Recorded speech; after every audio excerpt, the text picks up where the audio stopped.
Michael Jackson, 50 years old, the king of pop, has died. Michael Jackson has died. My brother, the legendary king of pop, Michael Jackson, passed away on Thursday, June 25th, 2009 at 2:26 p.m. How did it come to this? Michael Jackson's life is a remarkable journey filled with the brightest of moments and the darkest of hours. Who is Michael Jackson, really? Michael was the most recognized man in the world. Friends treasured him. World leaders invited him. Colleagues admired him. Children naturally gravitated to him, and the public was fascinated with him. Some cashed in on that fascination when they discovered that a story with his name got attention. It got readers and ratings. And if there was no story, unethical reporters made them up because using the name Michael Jackson got attention. Some even launched careers riding his coattails. There are two Michael Jacksons: the caricature brought to you by the tabloids cashing in, and the Michael described by those who actually knew him. What is the truth? And who is telling it? You decide. Heal the Kids is about doing something about making a difference in trying to help adults and parents realize that it is our power to change the world that our children live in.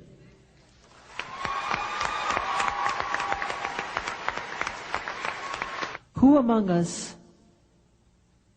would have believed that the sound of children at their playgrounds would be replaced by the sound of automatic machine gun fire at our schools? That the sound of little girls skipping rope would be overshadowed by the frantic shrills of children dodging bullets? Yet, instead of loving our children more, we installed metal detectors in our school.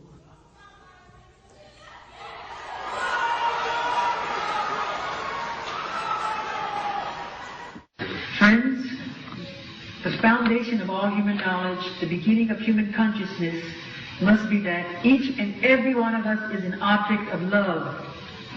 Before you know it, before you know if you have red hair or brown, before you know if you are black or white, before you know of what religion you are a part of, you have to know that you are love. Sensation gets attention. Words like bizarre and freak come right out of circus sideshows where they made fun of misfortune. Repeat something enough times and people begin to believe it. Using those tricks and others allowed the media to use Jackson for profit. And while they were focused on the color of his skin, his face, and obsessing about the paternity of his children, the real story, Michael Jackson, the humanitarian, went untold. The paper is accused of paying off police while hacking into the phones of celebrities, members of the royal family, a murdered teenager, victims of terrorism, and war widows for years. British police now say they've uncovered nearly 4,000 hacking victims. 4,000. And it's hard to imagine that at the lowest points of your life you could get any lower, and then hearing that somebody may well have been listening to those very intimate conversations, and you realise that things can get lower. How we improve the ethics and morals of the press in this country and make sure they improve for the future. How people can get up in the morning and think that's a good idea for the sake of a story is beyond me. Ambush journalists take advantage too. The game is to gain someone's confidence with promises to expose the truth, but instead ambush with surprise questioning and clever editing. Martin Bashir filmed Jackson, then released a cut-and-paste hit piece, only to make a name for himself. He inserted innuendos about children in voiceover that led another family, using the same attorney, to repeat an old idea, accuse Michael and extort money a second time. Instead, Michael went to trial and proved his innocence. Not guilty on 14 counts. But the damage was already done. Unethical journalism is not above using subliminal messages to direct your thinking. Notice in this promo where they placed a king's crown. That's not an accident. That's planting a suggestion. While Bashir and his crew were here at Neverland, they got to witness what has become an almost weekly experience. Busloads of children, some from the inner city, some orphaned, some terminally ill, but all of them escaping their reality to spend the day at Michael Jackson's creation. About Michael's ranch, Mr. Bashir's on-air comment was, "One of the most disturbing things is the fact that a lot of disadvantaged children go to Neverland. It's a dangerous place for a vulnerable child to be." But what he said behind the scenes was this. I was here yesterday and I saw it, and it's nothing short of a spiritually kind thing. He made Michael Jackson think this was going to be a positive documentary, and Michael trusted him partly because he had worked with Princess Diana. This comment about Michael's method of raising children was included on Bashir's special. They are restricted. They are overly protected. I was angry at the way his children were made to suffer. But this was not. Your relationship with your children is spectacular. And in fact, it almost makes me weep when I see you with them. Michael didn't learn till after the documentary was made that Martin Bashir had been officially reprimanded in Britain for unfair journalistic practices. Is there things that you left out of the thing you're like, I'm happy I did? Absolutely not. It was difficult because, I guess to some extent, because I come from Britain where we don't do sycophantic interviews. We don't really suck up to people very much. We don't do that kind of thing. When I made the documentary, there was a small part of that which contained a controversy concerning his relationship with other young people. But the truth is that he was never convicted of any crime. I never saw any wrongdoing myself. And whilst his lifestyle may have been a bit unorthodox, I don't believe it was criminal. Some reporters played tabloid roulette while Jackson was fighting for his life and for justice in court. Las Vegas, the place is up for grabs tonight. Odds 2-1. Jackson will be convicted in 1 to 5 counts. Cha-ching. Welcome back, everybody. I'm Nancy Grace. Thank you for being with us tonight.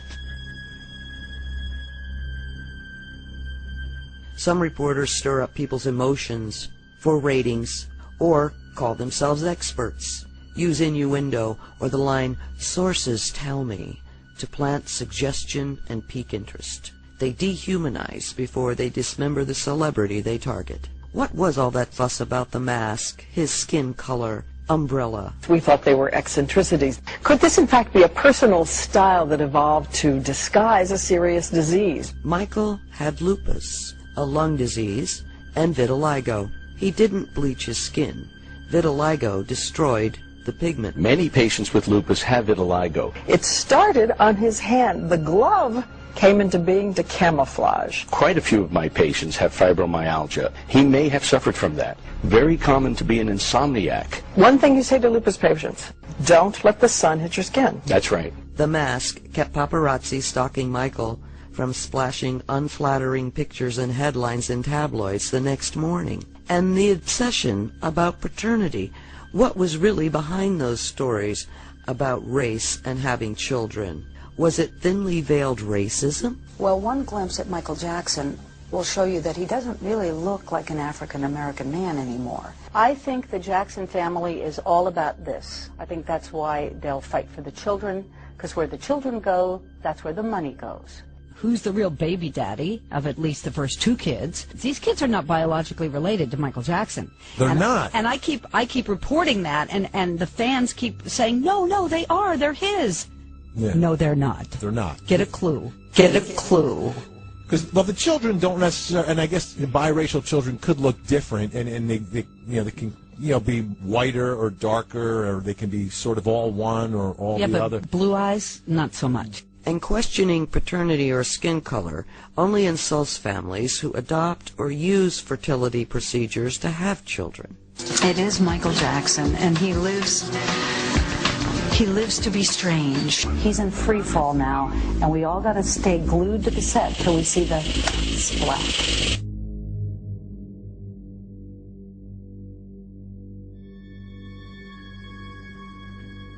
I think this was Michael Jackson's destiny, to die this way. Here are some of the people Michael counted among his friends.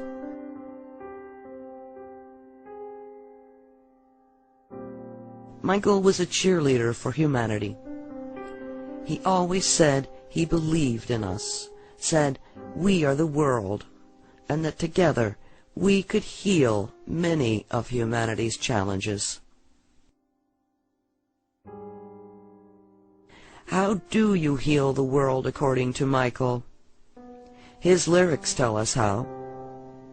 You ask people to stop fighting, lay down their weapons, hear the earth's song and become her stewards, and save the children. Michael Jackson was a person who championed children, not harmed them. That's why he was exonerated by the law. He was found not guilty because he was innocent. Always has been. I've said many times since the verdicts that the reporting hit the bottom of the barrel. Not with everybody. We had very professional journalists, people I still call journalists, but we also had bottom feeders like Court TV. Diane Diamond from Court TV had been sued by Michael Jackson in the mid-90s, very contentious litigation. Tom Sneddon, the DA, had risen to her defense, signed sworn declarations in her civil case. They stayed in touch for a long time. She really identified herself with a conviction in all of her media work. She was reporting back to Lisa Bloom, the daughter of Gloria Allred, who constantly reports Michael Jackson and tries to get involved in anything he does, even when she has no stake in the matter. And of course, Nancy Grace was the third one on that show. They want to create daily drama, daily conflict, daily excitement, and that's never going to change. Their priorities are ratings and money, and they will do whatever it takes to obtain those priorities. Ever ask yourself why we never heard about Michael Jackson from the people who actually knew him? Why didn't the media tell us about Michael, the man? I've never had a nicer gentleman, a more appreciative person with more well-behaved kids come to the zoo. Not what you expected. Absolutely not what I expected. You know, I've hosted a lot of celebrities here at the zoo, and quite frankly, many of them are not pleasant people to be around. Surrounded by bodyguards, it's just holier-than-thou attitude. He was the absolute opposite. When we were in Europe and we were doing the Bad Tour, every city we went to a children's hospital and bought them a piece of equipment. Not one hospital for the whole tour. Every city. They had a little boy that was dying and wanted to meet Michael. And Michael went up and talked to him, and the kid perked up, and it was like amazing. And I went off to the corner. I cried. I really couldn't take it. And Michael came over and put his arm around me and said, "You have to understand, Frank, this is our job. Not on the stage. This is our job. To make somebody feel good." He believed that. He absolutely believed that. My daughter stayed with him, and he has so much fun, and he's just a fun guy. And would you leave your children? Yes, I would.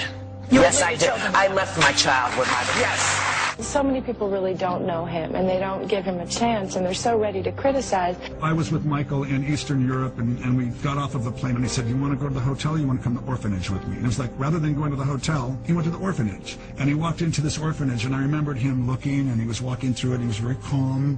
The promoters were there, and he was looking around, and the conditions were pretty grim. And I saw him whisper to someone, and then whisper to someone else, and he was, you know, moving through and interacting with the children. And then later I found out what he had whispered, and it was, you know, this orphanage will be turned around. There will be new beds in here. There will be clean sheets in here. There will be more people in here taking care of these children by tomorrow, or I'm not going to go on stage. Michael is perhaps one of the best clients I've had.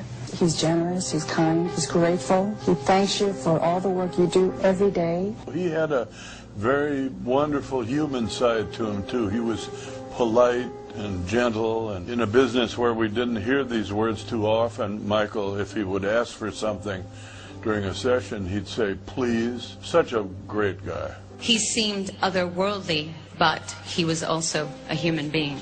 I know what it's like to walk down the street and feel like the whole world is turned against you. I know what it's like to feel helpless and unable to defend yourself because the roar of the lynch mob is so loud that you are convinced your voice can never be heard. I had abandoned him, that we had abandoned him, That we had allowed this magnificent creature that once set the world on fire to somehow slip through the cracks. He was so unique, so original, so rare, and there will never be anyone like him again. He was a king. Michael used his fame and his platform not just to improve orphanages, but to teach children and to take on social issues. Gang violence, tabloid corruption, poverty, racism, stewardship for the planet, and even war. This is Lisa Marie and myself at a hospital in Budapest. And I saw this little kid. His name was Farkas. I asked this nurse, what's wrong with this kid? She said that he needs a liver. No matter what it takes, I'm going to find a liver for him. So I sent my organization around the world. And I said, I'm not giving up. I'm not going to have this child die. I was so happy when I got a phone call. They told me we found the liver, and he has his life. Maybe it's time we take another look at Michael Jackson to find out what really happened. We are all so busy trying to shelter our children from the bullies of the world, wringing our hands in worry and fear. Yet we missed the biggest case of bullying the world has ever seen. Michael Jackson is the poster boy. He endured years of torture on a global stage, with the whole world watching. And the children? They loved Michael, and they were watching. They're watching now. What kind of world do we want to hand off to our children? Michael asked us to heal the world and save it for our children. He was on his way back to remind us we are the world, and he died trying. Sadly, we live in a state of fear. Every day we hear of war on the news, on the radio, and television. In the newspapers, always of war. We hear of nations hurting each other, of neighbors hurting each other, of families hurting each other, and of children killing each other. We must learn to live and love each other before it's too late. We have to stop. We have to stop the prejudice. We have to stop the hating. We have to stop living in fear of our own neighbors. I would like all of you now to take the hand of the person to the left and to the right of you. Go ahead, right now. I mean it. Don't be shy. Do it. It starts now. To the person next to you, to the left and the right. I mean it right now. Go ahead. Don't be shy. Do it. Do it. Now tell the person next to you that you care for them. Tell them that you care for them. Tell them that you love them. Tell them that you love them. This is what makes the difference. Together,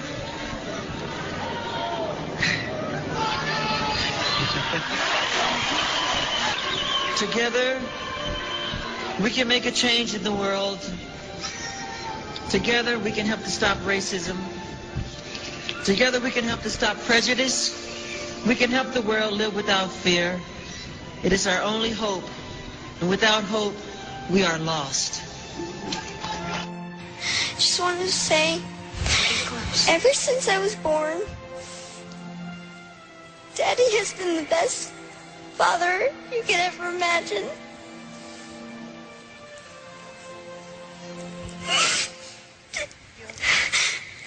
And I just wanted to say I love him so much. I looked at him and I said, Michael, I got to be honest with you. If more people saw this side of you, I don't think you'd have nearly the types of controversies that you face all the time. And Ari, the thing that'll stick with me as long as I live is he took my hand with both hands, shook it hard, he looked at me and said, Ron, the problem is no one will ever know what it's like to have to be me. No one will ever know what it's like to have to be me. And it really taught me a lesson. Don't prejudge somebody by what you always hear.